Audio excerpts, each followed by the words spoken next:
La première ligue s'est terminée. Aujourd'hui, Arsenal a joué son dernier match avant la semaine prochaine, le match exceptionnel Paris Saint-Germain, Arsenal, finale de Ligue des Champions.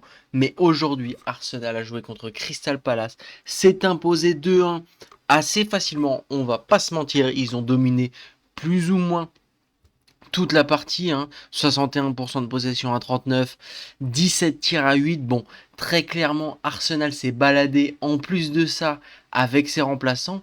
Il a pu faire tourner parce qu'il était déjà champion d'Angleterre.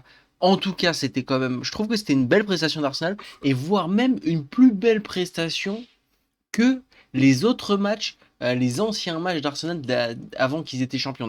On les a sentis beaucoup plus libérés, on les a sentis beaucoup plus en confiance. Et puis aussi, les remplaçants voulaient, à mon avis, se démarquer pour espérer jouer la finale ou au moins rentrer dans la finale. C'est à prendre en compte. Bref, on va voir ce qui s'est passé entre Crystal Palace et Arsenal à seulement une semaine de la finale de Ligue des Champions.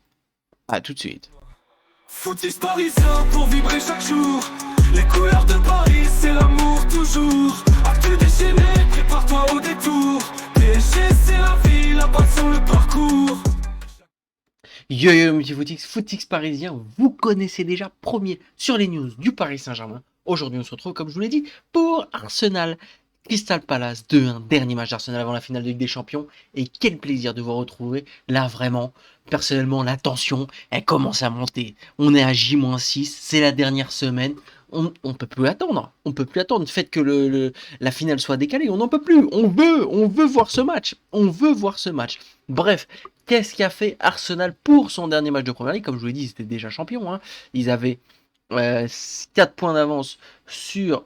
Pardon, excusez-moi, c'est pas la bonne Première Ligue. Si t'es gentil, frérot, tu vas nous mettre exactement la bonne Première Ligue. Ils avaient déjà 6 points d'avance sur Manchester City, qui a en plus de ça fait match nul. Non, ils ont perdu aujourd'hui. Ils ont perdu aujourd'hui. Donc ils avaient 4 points d'avance, maintenant ils en ont 7, logiquement. Ils étaient déjà champion, Manchester City également, qui a joué tranquille, mais qui aurait mérité de gagner contre Aston Villa. Mais enfin bon, c'était un match un petit peu de gala, sachant que les deux équipes étaient déjà qualifiées en Première Ligue. C'était le dernier match de Pep Guardiola, mais c'est pas le débat du soir. Le débat du soir, c'est Arsenal, Crystal Palace. Comme on peut voir, juste ici, Arsenal a complètement dominé, que ce soit la première ou la deuxième mi-temps, même si Crystal Palace a su quand même se créer des occasions, hein. Ils ont quand même 8 tirs, 1,11 d'XG, voilà, c'est quand même pas mal. Maintenant, cette équipe d'Arsenal, comme je vous ai dit, a été plutôt très bonne. On a pu se rendre compte que certains remplaçants, attention, quand tu vois la game, j'allais dire, quand tu vois le match de Madueke, quand tu vois le match de Martinelli, quand tu vois le match de Gabriel Jesus, même s'il a fait quelques ratés, on va voir d'ailleurs ça dans cette vidéo, franchement, pour des remplaçants, même si Martinelli peut aussi être titulaire, mais on verra bien ça dans la semaine, n'hésitez pas à vous abonner pour ne rien rater des news de cette finale de Ligue des Champions jusqu'à samedi. Activez la petite cloche pour pas rater. Je sais que les autres youtubeurs ils disent activer la petite cloche. J'ai dit les autres youtubeurs comme si j'étais youtubeur. Bref.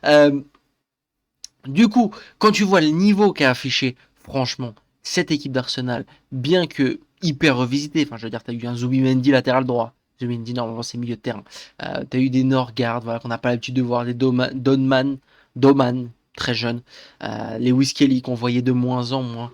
Le duo défensif Mosquera-Nkapié. Est-ce que ça veut dire que si Mosquera a joué dès le début de la partie, dès le début de la rencontre, il a joué en tant que défenseur central, est-ce que ça veut dire qu'il ne jouera pas la semaine prochaine en tant que latéral droit? On le sait, hein, avec l'absence de Ben White et de Timber, Mosquera normalement devrait être pressenti pour jouer à droite, mais est-ce que ça veut dire quelque chose sur le retour potentiel de Timber? On ne sait pas.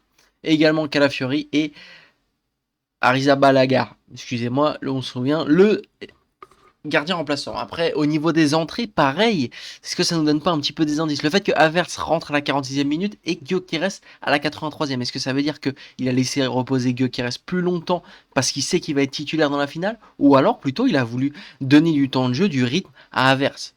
Voilà, ça peut être interprété des deux façons. En tout cas, cette équipe d'Arsenal termine de la meilleure des manières en s'imposant 2-1. Franchement, plutôt bon bilan. Maintenant, on va pas se mentir, hein, c'est pas non plus une grande... Si, ça reste une grande campagne de Première Ligue, t'as gagné, mais t'as quand même eu 5 défaites, 7 matchs nuls, quand on se souvient. Au final, ils finissent à 84 points, 85, 88 quand même, si je dis pas de bêtises. Ah non, non, en fait, c'est bon, c'est à jour. 85 points quand on se souvient que Liverpool, il y a 3, 4, 5 saisons, 6 saisons, peut-être bien 6 saisons, avait fini deuxième à 98 points.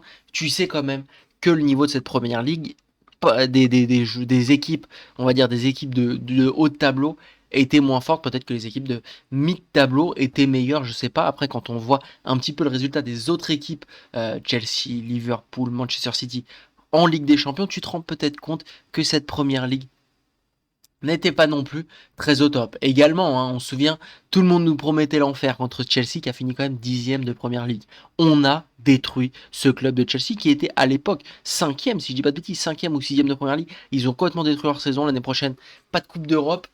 Je pense qu'il va y avoir pas mal de transferts. Du coup, qu'est-ce qui s'est passé ensuite? Du côté de... Déjà, va falloir qu'on parle de cette passe. Cette place de Donman là, juste avant, excusez-moi. Ouf, sans regarder, exceptionnel. Exceptionnel ce jeune. Attention, il faut le suivre. Le raté de Gabriel Jesus, attendez, ça va recommencer depuis le début. On se rend compte, on comprend maintenant pourquoi il est remplaçant. Que ce soit la conduite de balle un petit peu hasardeuse, il siffle. Il lève la main pour dire qu'il y a main. T'es con quoi. C'est le gardien. Frérot, bien sûr il touche à la main, c'est son métier. Qu'est-ce que tu fais? Non. Bon, après, on a vu aussi la belle image des joueurs de Crystal Palace qui ont fait une aide d'honneur aux joueurs d'Arsenal. Bon, ça ne va pas charger, mais en gros, voilà, ils font une aide d'honneur. Très belle image de respect. Aussi, le but de l'inimitable Jean-Philippe Mateta. Espérons que ça le mette en confiance pour la Coupe du Monde avec le Paris Saint-Germain, avec l'équipe de France. Maintenant, je suis pas sûr qu'il va gratter énormément de temps de jeu, mais c'est toujours bien pour notre chère et tendre équipe de France.